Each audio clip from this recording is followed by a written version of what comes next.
ba ba ba ba da da. She cries and you want to hold her. She lies and you want to run away. But there's no one can make you forget how you feel. For all she can take, you've got more there to steal. Oh, so you don't mind a bit of surprise when she calls. When she calls you down. I have no idea what I'm doing, but let's just get into this. How's it going, guys? My name is Bennett, and welcome back to Katawa Shojou. And quite frankly, I'm looking out the window. It's a beautiful, beautiful rainy night. It's completely hammering it down with rain. It has been all day, and I'm just really, really enjoying seeing the rain bounce off the floor in little puddles. And watching the light just reflect off of it all. It's absolutely beautiful, and this music is incredible, and I'd really just want to get into recording this, because I'm going on holiday. By the time you see this, which will probably be uploaded on Saturday, I'll be in Cornwall, just helping my granddad move into his new house. So by the time that you guys see this, I won't be actually able to be recording anymore, but yeah, I'm having to bulk a load of episodes, and I'm recording this on Thursday, but it's probably going to be an interesting experience, so let's just get into this. Where do we pick off? Clouds, time travel, and okay.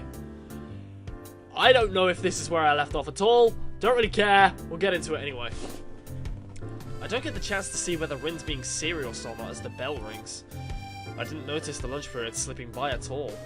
Hanging out with these two was far too interesting. Emmy jumps back, a look of panic on her face. Oh no! I needed to stop by my room to pick up my notebook for the next class. I'm so snotty, this is ridiculous. Don't you wish you had a time machine now? Rin seems rather smug as she delivers this line, like she'd just won an argument. Yeah, okay. Emmy ignores Rin's comment. Sorry, Hizao, but could you make sure our garbage gets thrown away? I usually clean up myself, but I've got to run. Sure, no problem. Emmy darts away with an urgency I'm starting to expect from her. I don't bother asking Rin why she couldn't help. She already seems to be preoccupied with something else entirely as she wanders off. She's probably used to Emmy taking care of cleanup, and I doubt Emmy's ever raised the issue with her. I'm just going to move that over there. Okay. Cleaning up from lunch doesn't take long, so I have plenty of time to toss out garbage and get to class.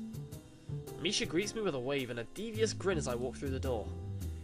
Didn't see you in the cafeteria, Hee-chan. I haven't done her voice in such a long time. That feels so fake. Oh my god. Yeah, I decided it was too crowded there. Misha's grin gets even wider. Oh really? Are you sure you weren't participating in an illicit rendezvous? What? What are you talking about?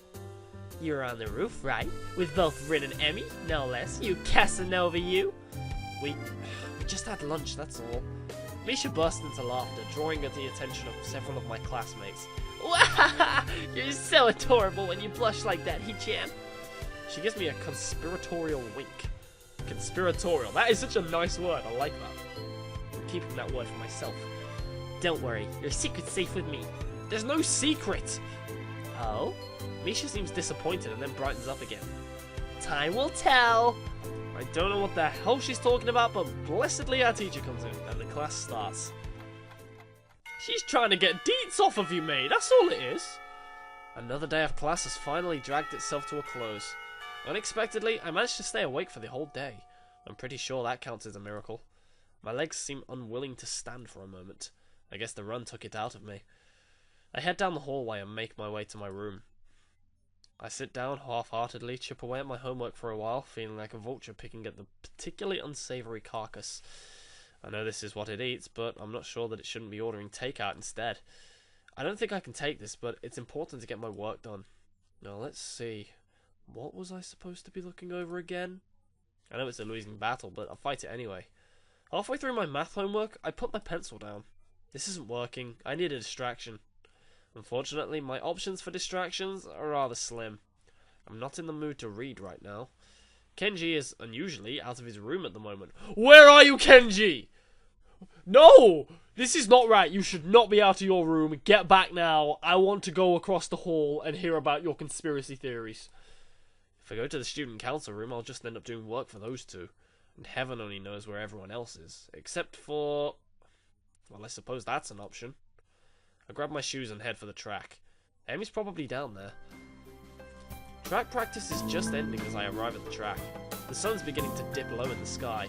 Ah, he's going to meet her because he likes her. Oh my god. That is not right at all. Oh god. I'm still really ill. I'm hoping this trip to Cornwall tomorrow is going to really help me out and try and heal me over the weekend. Has it really gotten that late already? What are you doing down here, Zal?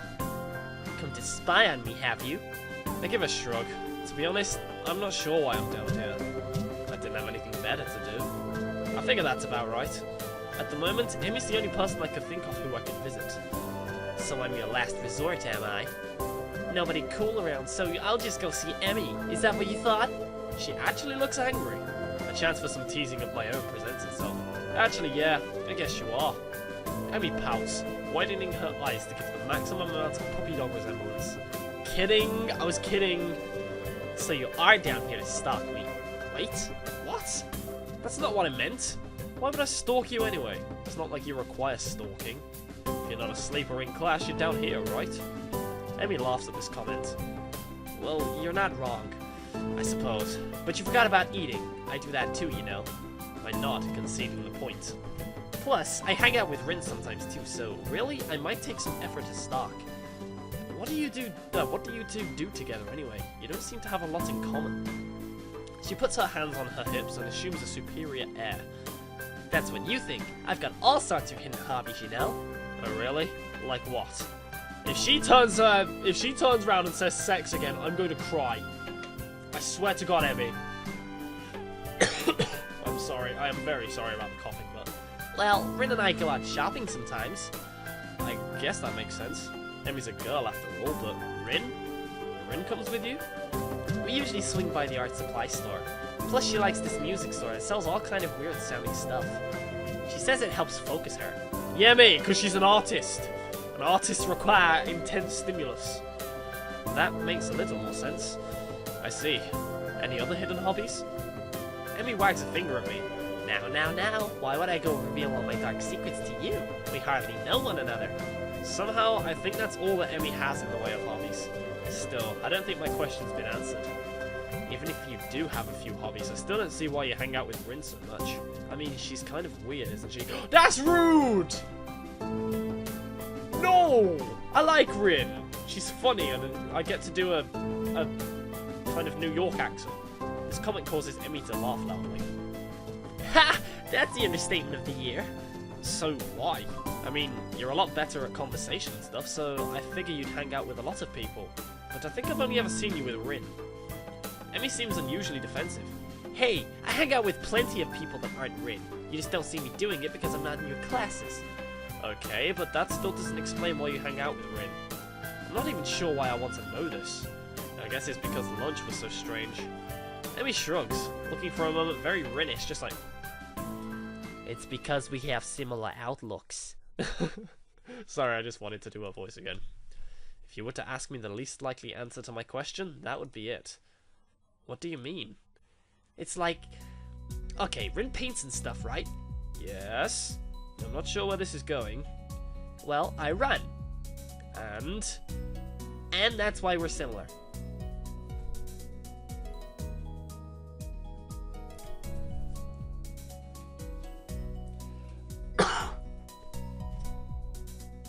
I don't know. You lost me. You lost me as well. It's like, how? That's like saying, oh, I eat apples, you drive a car, that's why we're similar. For God's sake. Emmy frowns, as if trying to figure out her answer.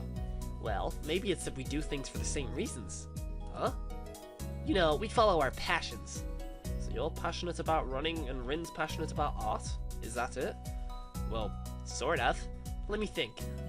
Well, Rin explained it to me once, but I don't know how much of it I followed. Not surprising. I think any explanation from Rin would probably confuse anyone. She says we both chase after an extreme.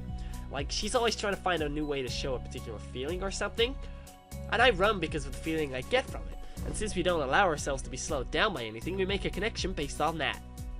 What do you mean, slowed down by anything? Because she has no legs and Rin has no arms. Amy looks surprised and points to her legs.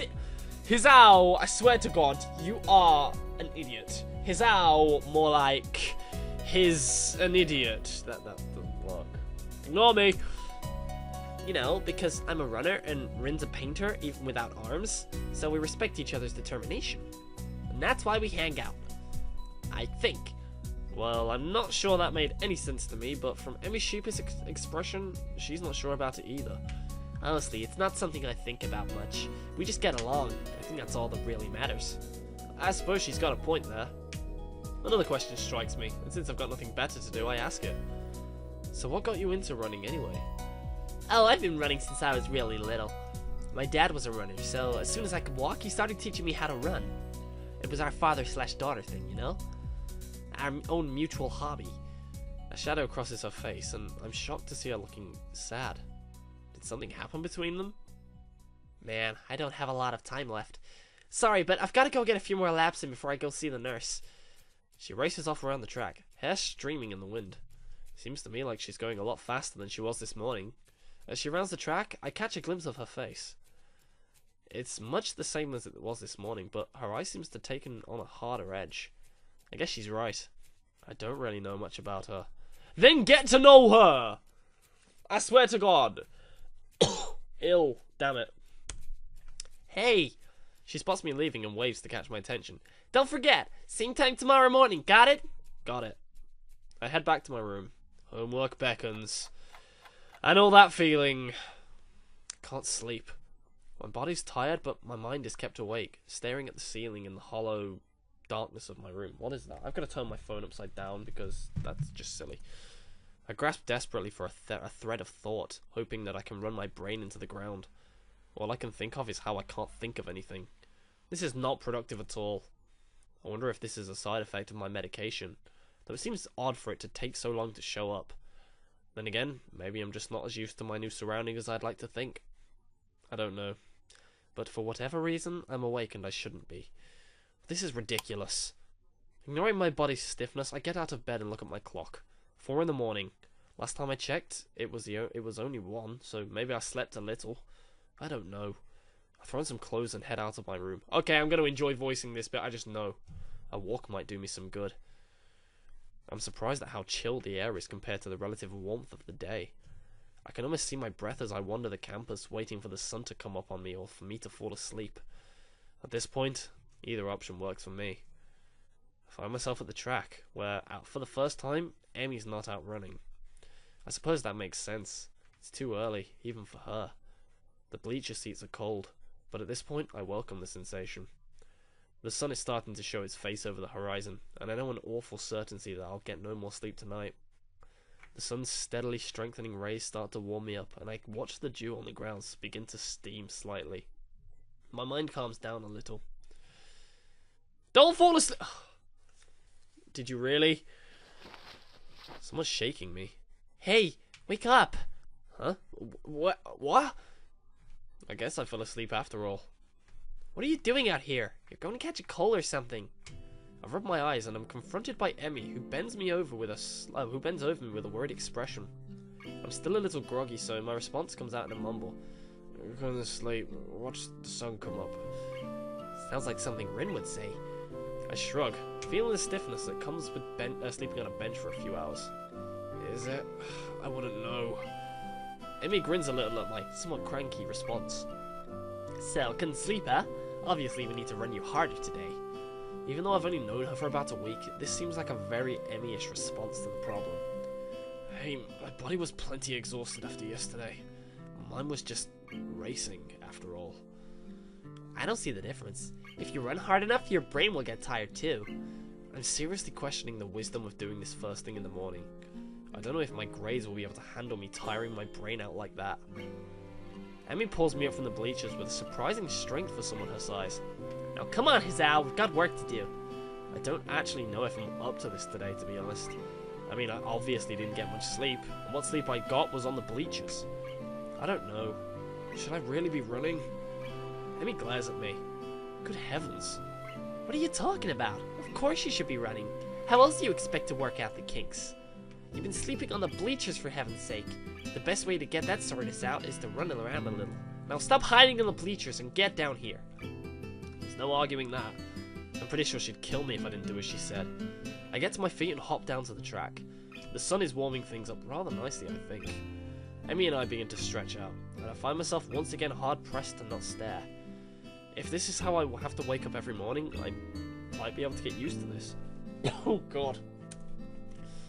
You know, Hizal, it's not polite to stare. I wasn't staring, I swear. Emmy raises an eyebrow and considers me for a minute, as if evaluating my response. There's a brief moment where I'm afraid for my life. But then she smiles, laughing, shaking her head slowly. Honestly, you didn't have to deny it so strenuously.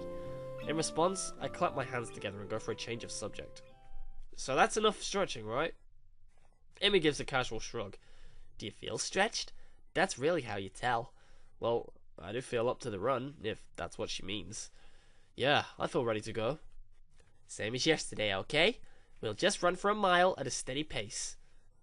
Don't worry about going really fast, just worry about keeping the pace, got it? You're the boss. Emmy grins again and we take off around the track. Oh god, he's running. He's gonna die. He's gonna die. He's gonna have another heart attack. He's gonna have one, I swear. I think I'm going to die. Yep. Straight up how you feel after you go for a run first thing in the morning. It's horrible. Early morning runs can be so annoying. But after a few, like, it really, really sorts you out. You feel so healthy. Like, once you first start doing them, it's horrible, but it's honestly such a nice, such a nice sensation after you've been going like 3 or 4 times. You really feel fit. We're not even done with the first lap and my legs are on fire. My breath is coming in ragged gasps. I can feel sweat pouring down my brow, and we've only just now rounded the second turn. Come on, Hizal, you've got 3 more laps to go. I can't do this. I can't do this. I can't do this. I think I might hurl. Somehow we're on the second lap. Emmy's not even sweating. How can she do this so effortlessly? For some reason I'm still moving. She's like a machine. Third lap. What happened to the second? Almost there, Hizal. Liar, we've got another 2. Nothing to be done. I can't do this. Emmy whirls around and begins running backwards. Her face is a mask of anger that surprises me. Never say that. If you say that, you'll have already lost. Keep moving. If you're alive, you can keep moving, damn it. Wow. Language. We're on the 4th lap now. She really wants me to keep going. Legs move, move, move. They feel so sluggish. I'm in mud, or molasses, or tar. I can't go on. I'll go on. Final stretches, Al. Give it all you've got. I pump my legs as fast as they'll go. They keep refusing to obey my commands, but somehow I keep moving. Somehow I finish. That's it, Hizal. I knew you had it in you. The anger Emmy showed a lap ago is gone, replaced with pride. I mean, I guess someone who's got a disability like that would really feel quite angry about people saying they can't do things. It's like... oh god, it's like a defiance. And it's a good defiance. Like, she should be angry that I said I can't do it. She should be very angry that Hizal said he can't do it. Because she can do it and she has no fucking legs. So, basically, attitude is the problem with people that say they can't do things. If you go into something with a mindset thinking you can't do it, you won't do it.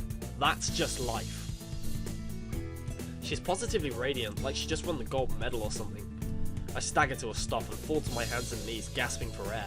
My heart is pounding far harder than it has in a long time. I don't think it's done this since... oh god. Please slow down, heart. Just slow down. Stop racing. I cough, and for some reason, feel a grin crossing my face. So this is how I die, huh? Trying to stay healthy? How ironic. I'm all ready to give up right there. But then, I feel my heart slow down. Two hands grab under my arms and tug upwards. I look up and see Emmy standing over me with a mixture of delight and worry. On your feet. Come on, you'll never catch your breath that way. Somehow, I manage to stand. I try to raise my arms above my head, but they feel like lead. I start to walk around the track while Emmy keeps close to me, like she's afraid I'll fall over or something. She may not be far off. I feel terrible and say so. Emmy laughs. But you finished, didn't you? You said you couldn't, but you did. Isn't that worth it? I'm not sure, and I don't really have the breath to say so. But that small grin I felt on my face earlier hasn't left. So what if my heart's weak? I still survived this morning. Maybe I'll survive tomorrow too. And with that, that cough, I think we're going to end this episode here. So, yeah, I thought as soon as I knew what route I was on, I was going to stop enjoying the game. But I'm really, really getting into it. I didn't think it would be like this. I didn't think I'd be able to, but I'm really, really enjoying it. So, I really want to know I really want to know more about Emmy.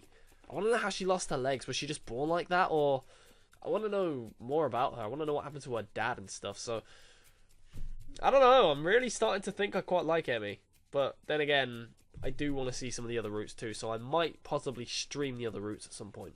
But anyway, thank you for watching, guys. I hope you've enjoyed this episode. If you have, don't forget to leave a like. And I will see you guys in the next episode. Have a great day and a great life. See you later.